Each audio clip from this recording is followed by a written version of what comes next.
এখন আমরা 17 নম্বরের সমাধান দেখব। 17 নম্বর কি বলা আছে, x minus 1 by x equal to root 3, যেখানে x not equal 0।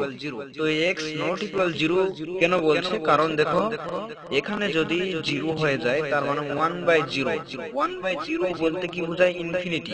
তো সাধারণত অঙ্কে ইনফিনিটি হলে আমরা সেটার কোনো মান নির্ণয় করতে পারি না, এই জন্য এখানে x equal to not 0। তো এখন কোন নম্বর প্রশ্ন, প্রমাণ করো যে x square minus root 3x equal to 1। তো আমরা কোন নম্বর সমাধানটি আগে দেখব। তো দেখো 17 ক, তো দেওয়া আছে, আমরা লিখে নেই। তো কি দেওয়া আছে, দেওয়া আছে x minus 1 by x equal to root 3। তো দেখো আমরা যদি এখানে লসাগু করি তার মানে x লসাগু হবে।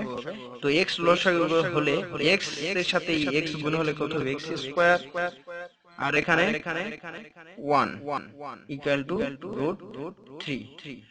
অতএব এখানে x স্কয়ার মাইনাস 1 আর এই পাশের x যদি আমরা এই পাশে গুণ করে দেই, এই পাশে ভাগ থাকলে এই পাশে যায় কি হয়ে যায়, গুণ হয়ে যায়, তার মানে রুট 3 x। তো এখন আমরা এটিকে এই পাশে নিয়ে আসবো x স্কয়ার, আর এই 1 কে ওই পাশে পার করব। তো এটিকে যদি এই পাশে নিয়ে আসি, এই পাশে প্লাস, এই পাশে আসে কি হবে, মাইনাস রুট 3 x, আর এই 1 টি এই পাশে মাইনাস আছে, এই পাশে গিয়ে কি হবে, প্লাস 1।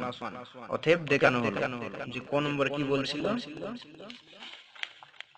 প্রমাণ করতে বলছিল যে প্রমাণ করো যে x square minus root 3x equal to 1। তো আমরা এখানে প্রমাণ করছি x square minus root 3x equal to 1, এখানে লেখা আছে প্রমাণিত। তো আমাদের ক নম্বর হয়ে গেল। এখন আমরা দেখব খ নম্বরের সমাধান। তো খ নম্বরে কি বলেছে দেখো, খ নম্বরে বলেছে প্রমাণ করো যে 23 into x square plus 1 by x square equal to 5 into x to the 4 plus 1 by x to the 4। তো আমরা প্রথমে এটির আগে মান বের করে নিই। 17 খ। তো 17 খ আমরা লিখলাম, দেওয়া আছে আমাদের প্রতি ক্ষেত্রে লিখে নিতে হবে, দেওয়া আছে x minus 1 by x equal to root 3। অতএব আমরা প্রথমে যেহেতু আমাদের মান বের করতে বলছে, এই যে এটার মান লিখবো আর এটার মান লিখবো, তো আমরা প্রথমে এটার মান বের করে নিলাম যে x square plus 1 by x square equal to. তো দেখো আমরা এটিকে যদি a ধরি, আমরা 1 বাই x স্কয়ার কে এটিকে আমরা ধরতে পারবো। সাপোজ এইরকম ভাবে x square plus 1 by x whole square. তো এখানে যদি আমরা x কে a ধরি, তো a square plus 1 by x কে যদি b ধরি, b স্কয়ার, তাহলে a square plus b square. তো আমরা a square plus b square equal to লিখতে পারি a minus b whole square plus 2a into b। তো এই সূত্রটি তোমরা অবশ্যই দেখে নিবা যে আমরা জানি যে a স্কয়ার প্লাস, আমি সূত্রটি পাশে লিখে দিয়েছি, a square plus b square equal to আমরা লিখতে পারি a minus b whole square plus 2ab। তো সেই অনুসারে আমরা এটাকে a ধরলাম আর এটাকে b ধরলাম, a square plus b square equal to লিখতে পারি a minus b whole square plus 2ab। তো এখন দেখো x minus 1 by x equal to কত দেয়া আছে, রুট 3। তো এখানে রুট 3 বসাইলাম, তারপর স্কয়ার প্লাস 2, এই x আর এই x কেটে যায়। তো এখানে আমাদের আসে কত, 3। এখানে স্কয়ার আর রুট কেটে গেলে হয় 3 আর এই 2, তার মানে আমরা এখানে পাই 5। তার মানে আমরা x square plus 1 by x square এর মান পেলাম কত, 5। তো আমাদের খ নম্বরে আরো মান চাইছে, সেটি হলো এই যে এটির মান। তো এটির মান আমরা একবার লিখে নিই, x to the 4 plus 1 by x to the 4। তো দেখো সাধারণত আমরা x টু the 4 এর সূত্র জানি না, এই জন্য আমরা x টু the 4 কে ভেঙে নিব, নিয়ে এইভাবে করে নিব স্কয়ার তার উপর স্কয়ার। জানি আমরা পাওয়ার উপর পাওয়ার থাকলে পাওয়ার দুটি গুণ হয়।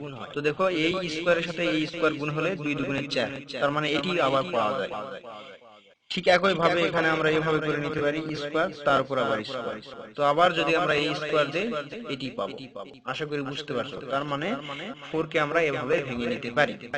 তো এখন যদি আমরা এই স্কয়ার কে, এই ভিতরের x স্কয়ার কে a ধরি আর 1 বাই x স্কয়ার কে b ধরি, তার মানে a square plus b square. তো a square plus b square equal to কি লেখা যায়, a plus b whole square minus 2ab minus 2ab। তো এটি আমরা এই সূত্র অনুসারে লিখছি। তো এখানে প্লাস নিলে এখানে মাইনাস নিতে হয়, আর এখানে মাইনাস নিলে এখানে প্লাস নিতে হয়। ঠিক এই যে আগেরটা, এখানে মাইনাস নিয়েছি, এখানে প্লাস নিয়েছি, ঠিক। আর এটাতে এখানে প্লাস নিয়েছি, এখানে মাইনাস। তো এই সূত্র দুটি অবশ্যই মনে রাখবো। তো এখন দেখো আমরা এখানে x square plus 1/x square এর মান বের করেছি কত 5। তো আমরা এখানে বসাই দিব মান কত 5, কারণ ভিতরে আছে x square plus 1/x square, তার উপর কত আছে স্কয়ার মাইনাস 2। দেখো এখানে এই x স্কয়ার আর এই x স্কয়ার কেটে গেল, এখানে 5 5 কত হয় 25 মাইনাস 2 সমান সমান 23। তো এখন আমরা লিখব বাম পক্ষ। বাম পক্ষে কি দেওয়া আছে 23 গুণ এটা। তো left hand side equal to 23 গুণ x square plus 1/x square. তো দেখো বাম পক্ষ ইকুয়াল টু আমরা এটা লিখে নিলাম। তো দেখো 23 গুণ এটির মান আমরা বের করেছিলাম কত, এই যে 5 বের করেছিলাম, এই যে এটির মান। তো 5 বসাই দাও, কত হয় 23 এর সাথে 5 গুণ করলে হয় 115। এখন আমরা ডান পক্ষ নির্ণয় করব, রাইট হ্যান্ড সাইড। তো রাইট হ্যান্ড সাইডে কি দেওয়া আছে 5 গুণ এত। তো লিখে নাও। তো দেখো আমরা লিখে নিলাম। এখন 5 গুণ, দেখো আমরা এখানে x to the power 4 plus 1/x to the power 4 কত বের করেছি 23। তো এখানে বসাই দাও এটির মান 23। তো 5 গুণ 3 করলে কত হবে 105। অতএব লেফট হ্যান্ড সাইড সমান সমান রাইট হ্যান্ড সাইড। অতএব, তো আশা করি বুঝতে পারছো। তো এখন আমরা দেখব ক নম্বর। তো দেখো গ নম্বরে কি বলা আছে x to the power 6 plus 1/x to the power 6 এর মান নির্ণয় করো। তো আমরা নির্ণয় করি। তো দেখো আমরা x টু দি পাওয়ার 6 এর কোনো সূত্র জানি না, তাই আমরা x টু দি পাওয়ার 6 কে ভেঙে নিব। কিভাবে ভেঙে নিব, স্কয়ার তারপর কিউব। তো দেখো 3 দুগুণে 6, তার মানে আমরা এই 6 এর যেহেতু সূত্র জানি না কিন্তু কিউবের সূত্র জানি, এইজন্য আমরা কিউব বানাই নিলাম। তো এই রকম 6 থাকলে আমরা এভাবে ভেঙে নিতে পারি। তো ঠিক এটাকেও ভেঙে নাও 1/x to the power square তারপর কিউব। তো আশা করি বুঝতে পারছো। তার মানে আমরা x স্কয়ার কে a ধরব আর 1/x স্কয়ার কে b ধরব।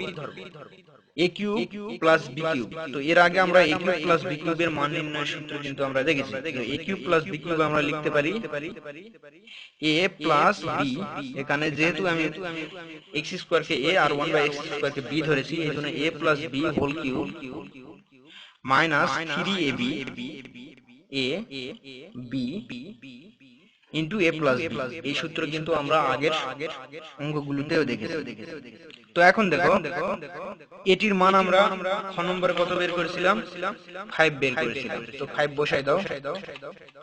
তো 5 বসাই দিলাম, তারপর কিউব মাইনাস 3 ইনটু, দেখো এটা কেটে যায়, থাকে কত 1, আর এখানে এটার মান কত, এটির মান 5। তো 5 এর উপর কিউব করলে কত হয় 125, আর এখানে 3 5 15। অতএব 125 থেকে 15 যদি বিয়োগ করে দেওয়া হয় কত হয় 110। তো এটি অ্যানসার। আশা করি বুঝতে পারছো। যদি ভিডিওটি ভালো লাগে অবশ্যই সাবস্ক্রাইব করে পাশে থাকবে, আর যদি বুঝতে না পারো অবশ্যই কমেন্ট বক্সে জানাবে। আর এই বন্ধু ভালো থাকো, সুস্থ থাকো, সামনের ভিডিওতে আবার দেখা হবে।